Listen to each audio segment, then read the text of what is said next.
Bien, devant l'état de situation qui est catastrophique pour les gens démunis, les gens les plus vulnérables, en fait, tout le monde est touché, tout le monde vit les effets négatifs, mais les gens vulnérables les vivent encore plus. Et les groupes communautaires sont aux premières loges de ça et ils constatent l'ensemble des immenses besoins. Les gens qui ne mangent pas, les gens qui n'arrivent pas à se loger, les itinérants comme ici, qui vont avoir besoin de place, puis quand ils vont être malades, qu'on va avoir besoin de mettre à des endroits.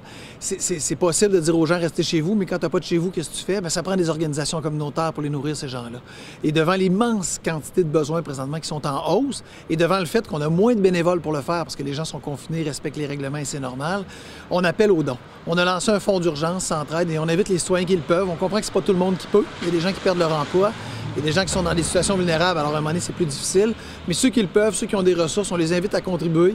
Vous allez sur le site centraide-québec.com. Il y a un onglet dons. Tous les dons qui vont nous être donnés dans les prochaines semaines vont servir à alimenter ce fonds d'urgence-là. Pour faire quoi? Pour venir répondre aux besoins de base des gens vulnérables par le biais des organismes. Ça veut dire les banques alimentaires, ça veut dire le logement, ça veut dire l'aide aux itinérants, ça veut dire le soutien psychologique. Hein? C'est un grand besoin présentement. Les gens vulnérables appellent sur les lignes débordent, il y a besoin d'écoute. Alors en ce sens-là, on va répondre présent et on sait que notre communauté, pour ceux qui le peuvent, va nous aider. Centraide va être là avec les groupes communautaires pour pas que cette crise sanitaire devienne une crise humanitaire. Ouais, mais par exemple, c'est un exemple ici, l'archipel d'Entraide. L'archipel d'Entraide vient en aide aux itinérants qui sont présentement dans la rue et lorsque malades, qui vont avoir besoin d'être hébergés, ils n'iront pas tous à l'hôpital, ces gens-là.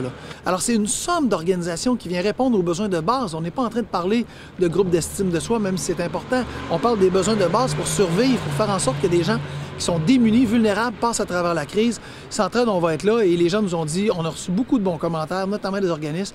Merci d'être là. Ce fonds-là va vraiment nous permettre d'avoir une action directe pour les gens dans le besoin et on va agir rapidement. Ça va être vraiment agile pour donner le plus rapidement la capacité d'agir aux organismes.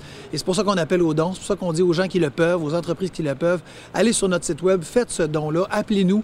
On va vraiment utiliser les bonnes ressources pour répondre aux besoins criants des gens vulnérables.